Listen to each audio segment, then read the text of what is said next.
dia, estamos prontos? Prontinho, muito bem. À medida que a planta vai se desenvolvendo, por exemplo, no caso do milho, à medida que vai desenvolvendo a parte do sabugo, né, dos grãos, existe sim essa diferença na composição do grão. O milho verde, por exemplo, a quantidade de amido resistente é proporcionalmente parecida com a de amido glicêmico. À medida que o grão vai amadurecendo fisiologicamente, tornando mais parecido com esse aspecto amarelado que a gente conhece do milho amarelo, há uma maior proporção de amido glicêmico digestivo em relação àquele amido resistente. Então, tem sim essa diferença com a maturidade vegetativa da planta, no caso dos grãos.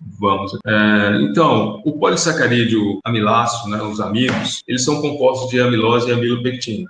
Aqui vocês estão vendo a estrutura do amido, da amilose, que é uma cadeia linear, são ligações glicosídicas do tipo alfa-1,4, e essa ligação glicosídica, alfa-1,4, é exatamente essa aqui, ó, o carbono 1 está ligado ao carbono 4, tá? Da molécula de glicose. Esse tipo de ligação, ele é facilmente identificado pelas enzimas intestinais dos animais monogástricos, cavalo, suíno, frango, galinha, cão, gato, coelho, hamster, porquinho da Índia, avestruz, todos os animais produzem chamadas alfa-amilase. E essas alfa-amilase, então, conseguem identificar, que a gente chama isso de ajuste induzido.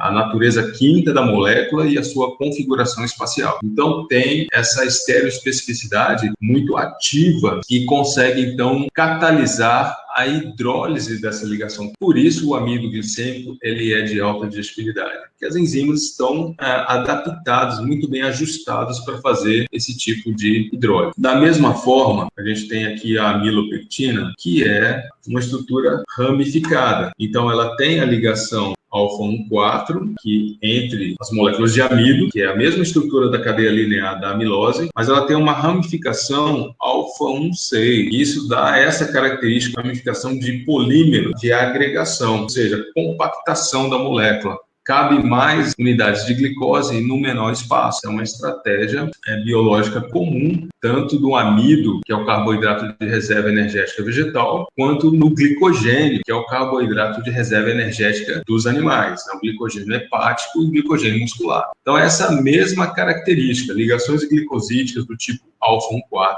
alfa-1,6, que permite essa compactação para poder estocar uma grande quantidade de glicose e ela poder ser liberada quando for necessária. Então, vamos abstrair para a questão da digestibilidade intestinal. As alfa-amilases pancreáticas, oligosacaridases, as vilosidades intestinais, elas têm uma estereoespecificidade por esse tipo de molécula. Então, consegue hidrolisar, consegue catalisar essas ligações, tá? E permitir, então, que as moléculas de glicose sejam absorvidas no ambiente intestinal. Então, aqui a gente tem a amilose, mais uma vez, tá? Essa é uma ligação linear, alfa-1,4, e aqui a gente tem uma microfotografia dessa amilose, para vocês terem uma ideia como é essa estrutura. Tá? Isso é a amilose. Uma microfotografia da amilose do milho. Então, como é essa agregação molecular que ocorre dentro do grão. Da mesma forma, aqui a amilopectina, a ligação alfa-1,4, ligação alfa-1,6, beleza? Tá? Então, as enzimas intestinais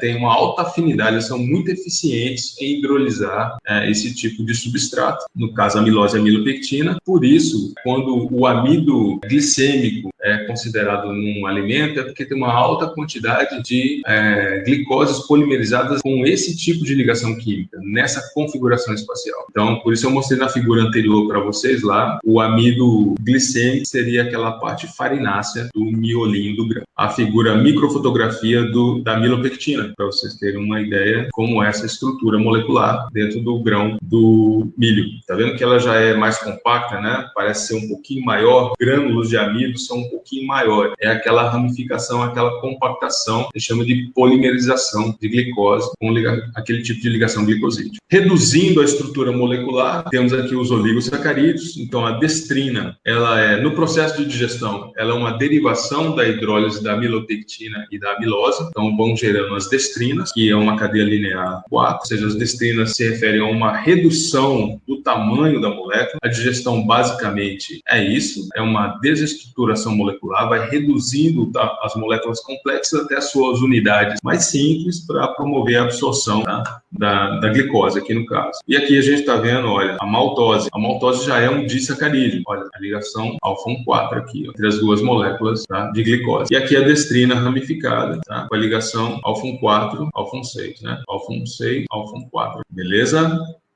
Outras interações e modificações entre os oligosacarídeos. Então, aqui que nós temos é o seguinte: amido resistente não é fibra. Às vezes há um pouquinho de confusão com relação a isso, porque fala que é indigestivo, aí pensa que é fibra, mas não é. No caso, o amido resistente, ele é amido, só que ele está numa configuração espacial que não permite o acesso das enzimas intestinais. Essa questão da classificação do amido resistente. Então, aqui mostrando para vocês a maltotriose, 3 moléculas de glicose, ou seja, a derivação da desestruturação molecular, a maltose, aqui com 2 unidades de glicose, e o monossacarídeo, a glicose, que é bem importante para a gente. Quando as ligações glicosídicas são do tipo alfa, significa que toda derivação glicosídica em ligações alfa-glicosídica, como é o caso do amido glicêmico, ele é altamente digestível para a maioria das espécies animais. Quando a ligação glicosídica ela é do tipo beta, normalmente ele está se referindo à formação de fibras, no caso celulose, hemicelulose, arabinoxilanos, uma série de compostos,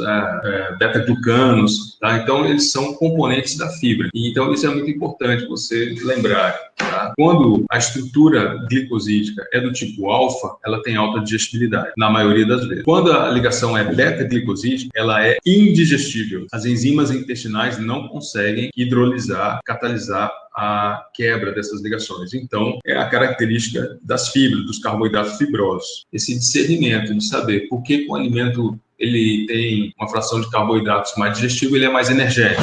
Por que um alimento ele tem uma mesma quantidade de carboidratos, mas proporcionalmente são ligações beta-glicosídicas, então ele tem mais fibra, então ele é menos energético, ele é hipocalórico. Tá? Te dá um embasamento para você entender as estratégias nutricionais que são selecionadas. O amido e a fibra, eles variam nos alimentos. Né? Se você pegar um grão de soja e um grão de milho, essa relação ela é diferente, mas os dois têm amido. Quando você pega, por exemplo, um grão de arroz, um grão de trigo, um grão de milho, eles são todos alimentos energéticos, mas a configuração do amido dentro desse grão também varia.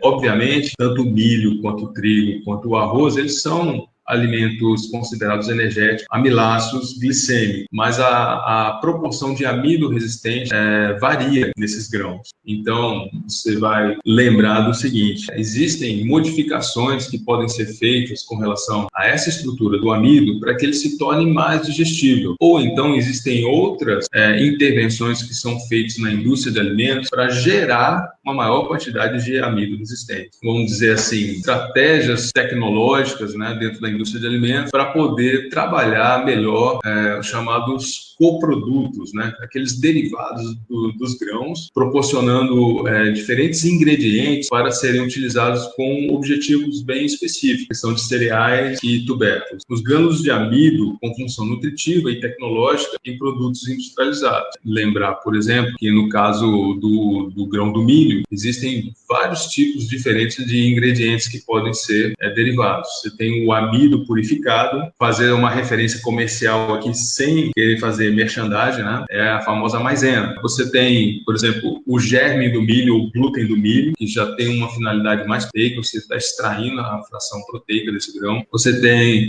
o tratamento térmico ou termoplástico desse grão para fazer a gelatinização do amido e aumentar a digestibilidade dessa fração amilácea, tá? Ou seja, modificar o amido resistente, como também existe a indução do amido resistente, gelatinização seguida de retrogradação, ou seja, esquenta, aquece bem e resfria rapidamente, como se fosse um choque térmico. E aí a gente tem, então, uma maior fração de amido resistente, que, de acordo com a literatura, os últimos trabalhos estão mostrando que pode ter ter algum efeito pré-biótico. Uma outra discussão bem interessante para a gente. Então, essa relação amilose e amilopectina, né, são interações físico-químicas que vão condicionar essa sensibilidade à hidrólise enzimática intestinal, ou seja, a quantidade de glicose, né, o índice glicêmico desse alimento. Já viram falar nesse termo, né? Esse alimento tem um alto índice glicêmico. Por quê? Ele é muito digestível, né? A glicose é absorvida de moderada a rapidamente, enquanto o amido resistente ele é indigestível e vai acabar sofrendo a fermentação na microbiota intestinal. Então, os derivados comerciais de amido em formas modificadas são aí amido gelatinizado ou amido resistente, que já é tratamento tecnológico, né? Tá? Então, aqui só ilustrando para vocês, né, tem a matéria-prima original, tá? Aqui a matéria-prima original, grãos e tubérculos, tem aqui olha, a maisena, né, que a gente conhece, que é o amido purificado, tem a fécula de batata, que também você tem o amido e aqui já tem um pouquinho de amido resistente, você tem suplementos energéticos para atividade física, faz muito essa relação da nutrição humana com a nutrição de animais monogástricos, que a fisiologia digestiva é muito parecida, parecidos em muitas funções. Então, na questão da nutrição esportiva, é muito comum que se usa em atletas humanos, a gente tenta transferir para cães e cavalos, por exemplo, que tem atividade física como produto. Então, tem aqui, ó, maltodestrina, o pessoal de academia aí gosta muito, né? Tomar maltodestrina para ter energia, né, e não catabolizar a proteína muscular enquanto você estiver na atividade física de alta intensidade. A galera do CrossFit aí gosta muito, não é? A enzima intestinal que quebra o amido é a amilase. Tem a amilase salivar, tá, ou pitialina. Aí tem a amilase pancreática, que é aquela que atua em maior intensidade no intestino delgado, né, do duodeno no jejum. E a gente tem as oligosacaridases, ou sacaridases das vilosidades intestinais, que é a fase final de redução final para glicose para permitir a absorção. O endosperma vítreo, normalmente ele está endosperma, que é a parte de dentro. Então, é aquela parte do pericarpo, né? É a casquinha do grão ali, tá? Ele tá, como é justaposto, tá? Aquele endosperma vítreo, ele está muito próximo ali do amido resistente. Mas o endosperma, ele faz parte da casca do grão. Então, normalmente, ele está mais vinculado à questão da fibra, tá? Da fibra do grão, que é a casca do grão, que é mais vítrea, né? Mais durinha, mais resistente. Mas o amido, ele está interno ao grão, tá? Ele não está na casca. Ligações beta, porque é fibra. Só que o amido, ele é interno e a fibra é o pericarpo do grão, que é a parte externa. O amido glicêmico degradado à glicose no trato gastrointestinal de modo rápido. Tá? Então, o amido de rápida digestão, o amido de lenta digestão. Olha como o amido não é uma molécula única. Ainda assim, de acordo com a configuração dos grânulos de amido daquele alimento, ele pode ser rápido ou lentamente digerido. Então, por exemplo, você pode pensar no amido do grão, no cereal, em relação ao amido de um tubérculo, tá? De uma raiz. Então, a gente fala em amido de rápida digestão, amido de lenta digestão em função da configuração dos grânulos de amido desses tipos de alimentos. Tá? Normalmente, dos tubérculos, eles são de essa divisão, né? Tá? De rápido, médio e lento. Tá? Enquanto nos amidos de grãos cereais, normalmente, eles são de rápido e média, tá? Digestão. De uma maneira geral, tá? Só para tentar ilustrar melhor. Já o amido resistente, ele é indigestido, tá? Então, ele passa pelo ambiente do intestino delgado, dentro do jejum no ilho, passa o esfíncter lá e entra dentro do seco e do cólon. Ali a microbiota, então, vai promover a sua fermentação. Então, a gente tem um teste de pululanase, tá? Que é feito em laboratório, que é incubação com amiloglicosidade a 37 graus, onde você mede a taxa de conversão em glicose de 20 a 120 minutos. Isso permite a gente estimar, tá?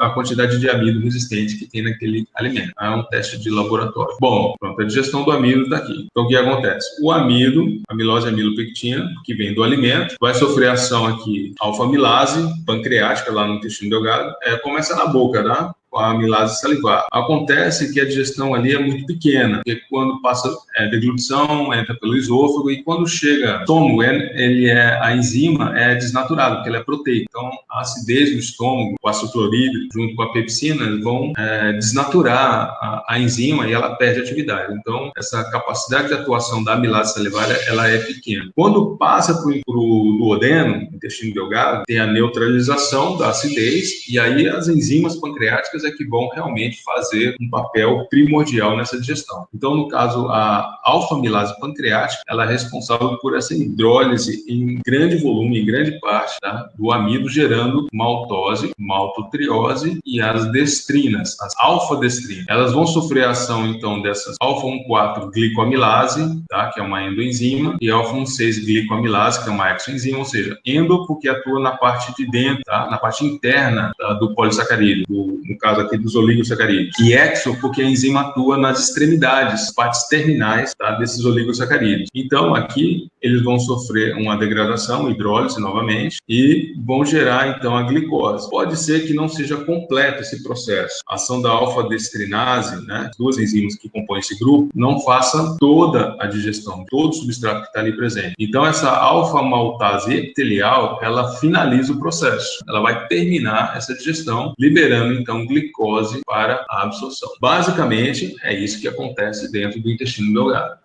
Esse amido aqui é o amido do alimento. Grãos de milho, fécula de mandioca, o animal está consumindo isso. Vamos pegar um exemplo qualquer. Vamos supor que seja um suíno, tá, um leitão. Então, na ração dele, ele está consumindo isso. Ele está consumindo amilose e aminopectina. A ação da alfa-amilase salivar é pequena, porque quando chega no estômago, a acidez neutraliza tudo. Desnatura a enzima, ela perde atividade. Então, quando passa para o intestino delgado, a alfa-amilase pancreática, que é lançada ali no duodeno, é que vai promover a digestão do amido realmente com maior intensidade, beleza? Então é o seguinte, o que se gera dessa hidrólise, dessa desestruturação molecular? Maltose, maltotriose e alfa-destrina. Essas alfa-destrinas são chamados oligosacarídeos. Todos eles são, tá? Mas as alfa-destrinas são aquelas que têm dezenas de moléculas ainda polimerizadas. Essas moléculas ainda são muito grandes para serem absorvidas. Então quem entra em ação agora são as alfa-destrinases. E essas alfa-destrinases vão reduzir a glicose, que é o monômero básico de constituição. Para auxiliar esse processo, ainda tem a alfa-maltase. Por que é epitelial? Porque essas enzimas são produzidas ali nos vilos intestinais, já não é mais o do pâncreas. A alfa-amilase pancreática, ela já fez o seu papel, que é reduzir aquelas moléculas grandes, mais complexas. Agora, essas moléculas menores, elas são reduzidas já por enzimas, né,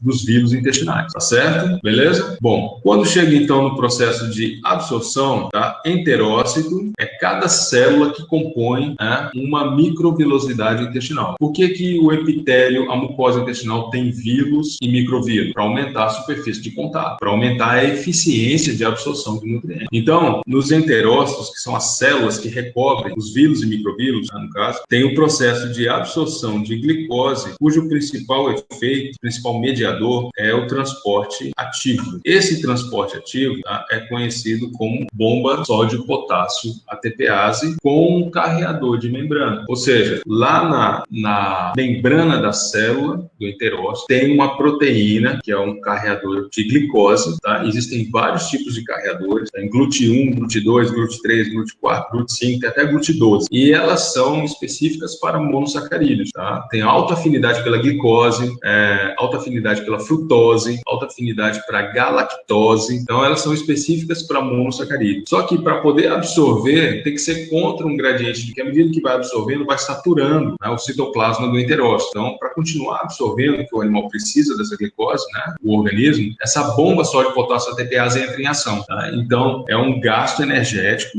por isso a ATPase, né, é um gasto energético, e essa troca de íon sódio e potássio permite a entrada da glicose para dentro da célula, um adjuvante do processo. Essa troca de sódio e potássio joga a glicose para dentro da célula. Então, por isso é chamado de transporte ativo, onde você tem um gasto energético, tem a participação de um carreador de membrana para absorver a glicose. Futuramente, nós vamos falar sobre a absorção de aminoácidos, que é o mesmo processo da glicose. Tá? O que muda são os carreadores de membrana, tá bom? Então, qual é o caminho, né? Qual é a rota? Circulação enteropática, tá? Esse é o principal destino da glicose. Ela vai, no primeiro momento, cair na circulação sanguínea, do intestino para o fígado, né? E aí ela já ajuda a manutenção da glicemia do organismo. Tem alimentos de alto índice glicêmico, tem alimentos de baixo índice glicêmico, que varia em função dessa mecanística de digestão e absorção de glicose. E o fígado é um órgão que centraliza. Ele vai estocando, então, a glicose e, à medida medida que vai saturando o hepatócito, né, ele redireciona para a formação do glicogênio hepático. Então, à medida que for usando a glicose, a manutenção da glicemia, exportando glicose para todas as células, tecidos e órgãos onde é necessário, cérebro, coração, musculatura, etc. e tal, né? Se ainda tiver muita glicose, é estocada como glicogênio hepático. Então, é uma reserva, glicose é uma reserva energética importante do organismo dos animais. É importante entender esse processo, tá? Para a gente entender, né, depois a questão do metabolismo, tá bom? Bom, e o amido resistente? O amido resistente, então, vou pegar um cavalo aqui como exemplo agora. Então, na ração do cavalo, na dieta dele, tem grãos de milho também. Pode entrar féculas de mandioca, pode entrar o farelo de trigo, farelo de arroz, tem amido também, tá? A gente já viu naquela tabela inicial. Então, vamos partir do pressuposto que ele está consumindo uma dieta que tem amido, passa todo o processo muito semelhante, como eu expliquei anteriormente, que é comum à maioria dos animais, mas o amido resistente, ele tem uma configuração espacial que não permite a ação da alfa-amilase pancreática nem das oligosacaridases dos vírus intestinais. O que acontece, então? Esse amido, essa fração do amido, ela passa indigerida pelo intestino delgado e chega ao intestino grosso. No intestino grosso, então, vai haver um processo de fermentação. A microbiota intestinal vai atuar e vai permitir a geração de ácidos graxos voláteis, que é o acético, o propiônico e o butírico. Esses 3 ácidos graxos voláteis, eles são absorvidos pela mucosa do ceco e do cólon e vão contribuir no aporte de energia dos animais.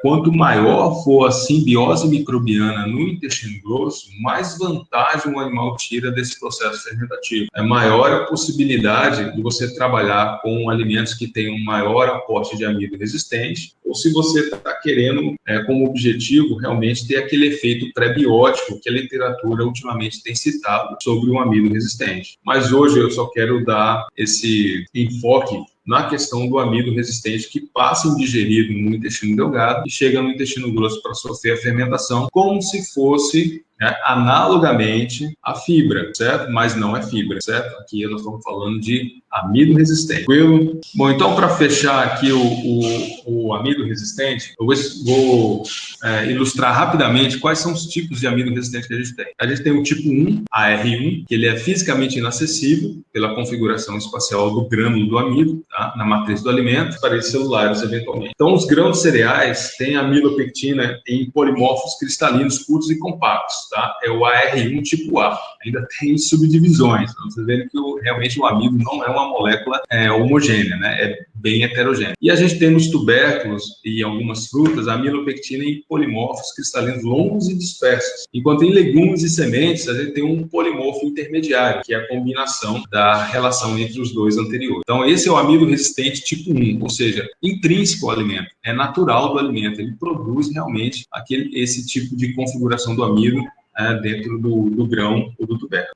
Uma microfotografia aqui para vocês terem uma ideia. Esse é o amido resistente tipo 1. Aqui é o amido resistente tipo 2, onde a gente tem a estrutura cristalina do grânulo muito parecida com aquela relação intrínseca, né, que é natural. O alimento realmente produz esse tipo de conformação estrutural, né, do amido, e ele se torna indigestível. Tá? É um grau de resistência que depende da forma, intrínseco, porque é natural do alimento. Então, a proporção de grânulos tipo B e C tende a conferir maior resistência à digestão. Então, aquela mesma subdivisão do AR1, aqui também ela aparece no AR2, tá? Só que aqui ela é mais cristalina, mais cristalizada, né? E tem essas subdivisões que são diferentes configurações moleculares, tá? Então, o amido resistente tipo 2, ele também é natural do alimento, tá? Ele também é resistente à digestão pelas enzimas intestinais. E aí a gente tem um amido tipo 3, é chamado de amido retrogradado. Ele é chamado também de amido tecnológico. Por quê? Porque ele é induzido dentro da indústria de alimentos, tá? Em processo que a gente chama de equipamentos termoplásticos. Seria isso, um nome bonito, né? Seria uma pelletizadora, né, que é calor e pressão. Seria uma extrusora, calor e pressão mais intensos ainda. Seria um processo de laminação a quente, né, do grão. Quando ele passa o grão, ele lamina dentro de um rolo compressor com o uso do calor. Então, num primeiro momento, esse calor, assim, 70, 80 graus de uma peletizadora, 200, 250 graus de uma extrusora, ele vai gelatinizar o amido. Essa gelatinização, ela aumenta muito a digestibilidade. Por quê? Traz um grau de entropia, de desorganização molecular muito grande. Então, aquelas estruturas glicosídicas, elas se espalham e fica mais acessível, né? Como se fosse aumentar a superfície de contato daquele polímero glicosídico. Então, o amido gelatinizado, ele é mais digestivo. Quando você tem um alimento industrializado que tem um amido gelatinizado, normalmente é um alimento de alto índice glicêmico. Todavia, quando esfria, tá? Quando tem um resfriamento, a gente chama de retrogradação, ou seja, aquela configuração molecular, ela tende a voltar ao estado original, só que ela não volta mais como era antes, tá? Ela se desorganiza de tal maneira, tão caótico, quando ela tenta retornar à forma original, fica tudo bagunçado, né? Então, parcialmente, ela tenta voltar à forma original, mas não consegue. Então, uma parte fica ainda gelatinizada, e outra parte ela se torna, então, resistente, ela fica insolúvel, né? Ela não fica mais sensível às enzimas intestinais. Então, essa retrogradação da amilose é rápida, então ela resiste à dispersão de digestão, enquanto a retrogradação da amilopectina, ela é lenta, ela demora mais tempo para acontecer. O amido resistente, ele demora para retornar à forma original. Essa é uma diferença que tem em relação à estrutura linear e à estrutura ramificada. Então, a amilose tende a voltar rapidamente quando resfria, tentar formar de novo aquele amido resistente, enquanto a fração da amilopectina, ela é mais lenta. A gelatinização do amido permanece por mais tempo. Essa é a grande diferença. Em outras palavras, seria o seguinte: o amido retrogradado tipo 3, o amido tecnológico, em maior parte ele é conferido pela amilose. Está aqui, então, uma figura, uma ilustração, para vocês verem aqui, ó, o grânulo do amido. Aqui o grânulo do amido, né, seria do alimento, e aqui ele sofre um processo de hidratação e as moléculas de amido, então, ela retém água e forma um gel. Então, esse é o que, naturalmente, o alimento tem água, né, a água coloidal, aquela água que está presente dentro do alimento. Então, esse processo de hidratação, ele ajuda muito, tá, nessa expansão do amido, tá? Então ele gelatiniza. Aí quando resfria, ele tende a agregar novamente, se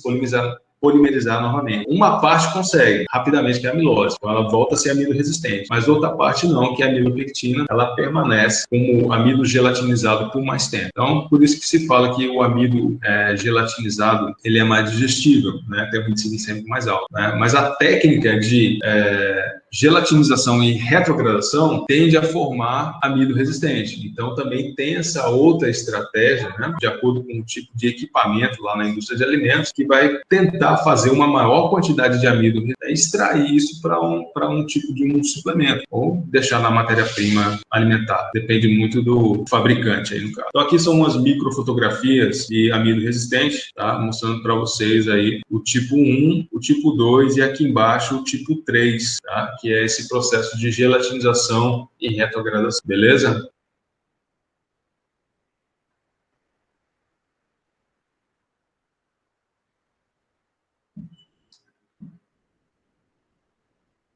Bom, resumindo, então, amido resistente, tá? Propriedades dele.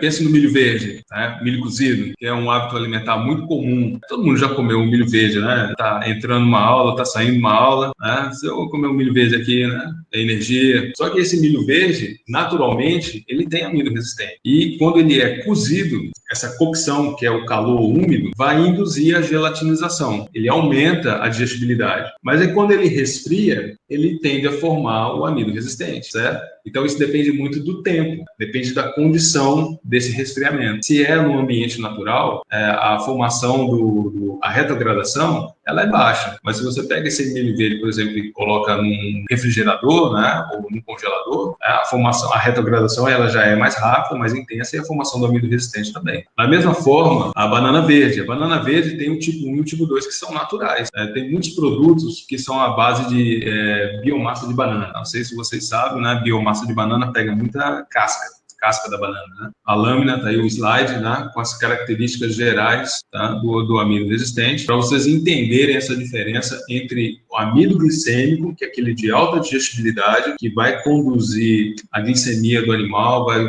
fornecer energia para o metabolismo, em relação ao amido resistente, desses mesmos tipos de alimentos, e já tem uma outra característica. Realmente ele é indigestivo, vai ser só fermentado pela microbiota intestinal, ou então se ele é induzido tecnologicamente para ter um objetivo diferenciado, né? Um produto, um ingrediente diferenciado, um suplemento que está visando uma estratégia nutricional distinta. Está aqui só uma ilustração para vocês mostrando matérias-primas, né? Grãos e tubérculos. Tem uma ilustração de uma extrusora, essa máquina aí embaixo é uma extrusora, e do lado um suplemento, o amido resistente, para controle da glicemia, ou seja, um suplemento que é produzido justamente focado nessa questão de diferenciar o amido glicêmico, aquele que dá o pico de glicemia após a digestão, a absorção, né, que é bem problemático com relação à questão de síndromes metabólicas, como é o caso do diabetes tipo 1, melito, ou diabetes tipo 2, que é o fenotípico, né, em função de maus hábitos alimentares e sensibilidade genética. Tá? Então, existe esse tipo de suplemento aí. Por que eu estou mostrando isso? Porque hoje a gente tem um efeito em cima principalmente de animais pet, tá? Você pensa logo em cães e gatos, né, obviamente, tá? Que é a questão da humanização da dieta desses animais, né? Os donos, os proprietários, né, os tutores desses animais, eles tendem, talvez por desconhecimento ou desinformação, passar a fornecer alimentos altamente processados ou industrializados que são de hábito comum na sua dieta para os seus animais de estimação. Então, pode induzir o diabetes tipo 2 nesses animais, em cães, especialmente em gatos, que são mais sensíveis nesse caso, a presença de amido na dieta, e trazer outros problemas relacionados com obesidade, né? Então aí já é um gatilho para DCNT, que são as doenças crônicas não transmissíveis. Então dispara o diabetes tipo 2, dispara a obesidade, dispara dislipidemia, porque a relação metabólica entre carboidrato e lipídio é muito intensa, muito próxima, hipertensão, e vira uma bola de neve, um efeito dominó, né, que a gente fala. Então, por isso que eu estou mostrando aqui para vocês que já existem estratégias em termos de suplemento ou de rações voltadas para dietoterapias de DCNT em animais PET, em animais de estimação, em função dessa humanização equivocada, né, da dieta dos animais de companhia, tá? Principalmente cães e gatos. É lógico que na comunidade você tem outros tipos de animais de estimação, né? Tem gente que cria porquinho, tem gente que cria franguinho, tem gente que cria cavalinho, né? E assim por diante. Tem gente que gosta de criar hamster, né? Então, assim, é importante procurar fazer respeitar a fisiologia digestiva desses animais, fornecendo uma dieta ideal, assim, ou mais próximo do ideal para esses animais, né? Para evitar esse tipo de problema que já tem prevalência na população humana, que são as DCNTs, né? Certo? Então, isso é bem forte, bem evidente hoje também na literatura e na indústria de alimentos, né? Essa preocupação com estratégias nutricionais voltadas para a questão do diabetes tipo 2 e da obesidade e das dislipidemias, beleza? Uma limitação na presença de amido glicêmico na dieta desses animais, né? Ou seja, de alimentos que fornecem esse amido de alta digestibilidade. Porque não é exclusão, e sim uma limitação. No caso de cães, é comum você ver, tanto em dieta natural quanto ração industrializada, a presença de ingredientes amiláceos. Mas os gatos, eles são menos tolerantes, eles são mais sensíveis. Então, vai desde transtornos digestivos, ou seja, diarreias, tá? Que tem diferentes gradações, pode chegar até uma hiperotoxemia, né? Dependendo da carga microbiológica que está presente ali no ambiente, tá? Na alimentação. Mas pode gerar também essas doenças crônicas não transmissíveis, tá? O diabetes, a obesidade, essa mecanística da digestibilidade para a posterior metabolização. Aí o frango de corte e o frango caipira, como é que é a diferença na alimentação deles e tal? Bom, quando a gente olha a questão do frango corte, que é a avicultura industrial, hoje a gente já está na modalidade de uma alta intervenção tecnológica, né, tecnologia da informação aí envolvida no processo de produção de carne. As rações são industrializadas, elas são balanceadas, melhoramento genético é muito intenso, né, nessas aves, então a necessidade de energia para promover a biossíntese, né, o anabolismo, esse animal tem um alto rendimento de carcaça, uma carne, uma musculatura que vai virar uma carne de boa qualidade. Então, ele precisa, né, desse balanceamento adequado, ele precisa dessa energia, ele precisa dessa glicose. Então, normalmente, essas rações industrializadas levam em consideração essa questão da digestibilidade do amido, o amido glicêmico, e não é dado muita importância para a questão do amido resistente. Com relação ao frango caipira, é um chamado semi-confinamento, né, uma criação semi-intensiva. Você tem um grau de controle sobre o manejo alimentar, mas lança a mão de muitos ingredientes alternativos, de alimentos regionais. E aí a variação na proporção e configuração do amido é muito grande. Se eu imaginar aí, por exemplo, milho, aí aparece sorgo, aí tem raspa de mandioca integral, leucena, aparece guandu, tá? Então você vê a relação, tanto a concentração quanto a diversidade, né, do amido que vai estar presente na dieta desses animais é muito grande. Então, assim, como é o frango caipira, o frango, normalmente ele a gente fala de genética ancestral, né? Ele não tem aquele melhoramento genético para ter uma alta performance, tá? As exigências dele são menores. Então, essa necessidade de energia para a biossíntese também ela é menor. Essa demanda, essa diferença, ela existe. E aí, como é um animal que ele é semi-confinado, como ele anda muito, ele se exercita, né?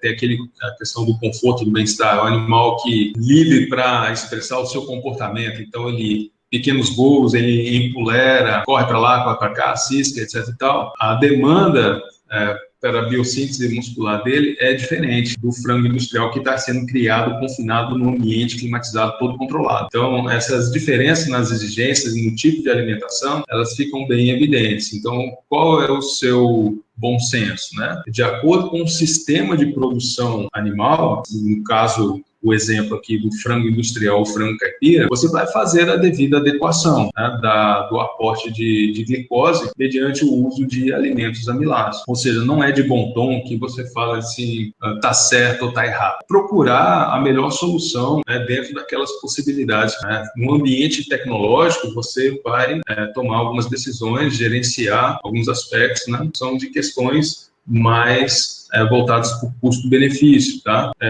Numa outra situação, uma produção orgânica de frango, a produção agroecológica de frango, você já vai olhar outras características dos alimentos alternativos, qual é a disponibilidade, qual é a constância, qual seria a digestibilidade desse alimento. Se você não tem esses dados na literatura, né, você vai procurar se aproximar por exemplo, para poder tentar obter informações para você trabalhar melhor, né? Quem faz muito isso, que chama de difusão de tecnologia, é o pessoal da extensão, né? Tem uma experiência legal aqui no Rio Grande do Norte com a Imparne. A gente já desenvolveu muitos trabalhos aí em anos anteriores, justamente voltada para a questão do frango caipira, o semi-intensivo, tá?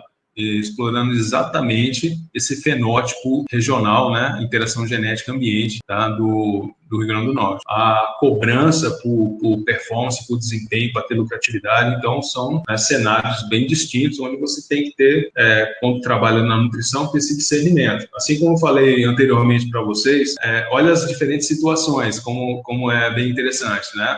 Você olhando para cães e gatos, né, olhando para aves e suínos, olhando para cavalos, né, avestruzes, por exemplo. Como você tem uma diversidade muito grande em função de ambientes de criação, de fenótipo, né, de genética, de ambiente, de alimentação, onde você tem que conhecer bem a matéria-prima alimentar, saber como é a interação, a fisiologia digestiva desses animais e o atendimento das necessidades nutricionais do metabolismo, né, para cada espécie, para cada categoria animal. Assim você tomar as melhores decisões ou aquelas mais acertadas, né, de acordo com as particularidades, né, em cada caso. Então, vai desde uma questão de DCNTs em animais de estimação até uma questão, por exemplo, de avicultura 4.0, né, de frango para exportação, se exportar carne aí, países árabes para a Europa, para o Japão, Austrália, assim por diante. Legal? Os animais de século funcional têm uma intensidade fermentativa, uma simbiose com a microbiota intestinal mais intensa,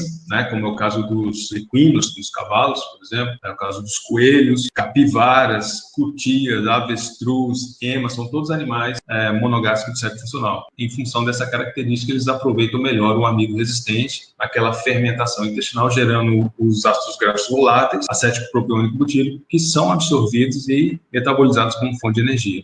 Lembrando, o acético e o butírico, que tem número par de carbonos, né, acetato e butirato, eles seguem uma rota cetogênica dentro do metabolismo, né, formam muitos corpos cetônicos, tá, e contribuem bastante com esse combustível alternativo à glicose. Já o propiônico, que tem um número ímpar de carbonos, ele é reduzido a propionato, tá, depois de absorvido, ele segue uma rota gliconeogênica. Então, o propionato é o que contribui diretamente com a glicemia do animal, no aporte de energia também. Beleza? Tá bom, pessoal. Então é isso. Um abraço, até mais. Tchau.